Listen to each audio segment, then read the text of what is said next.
To set your Samsung Galaxy S24 Ultra to play your favorite Spotify playlist when you are driving, first you have to add Spotify playlist to the driving mode setting. To do so, swipe down the top of the screen and then tap setting icon.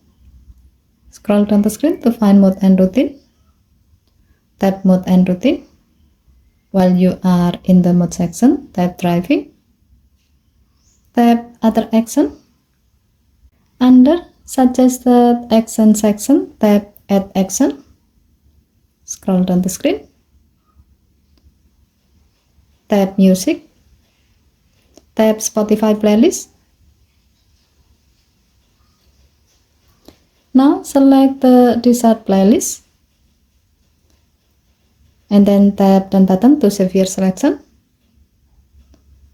Next, tap done button again to save the change. By doing this, now when driving mode is active, your phone will automatically play the Spotify playlist you select. Okay, thank you for watching.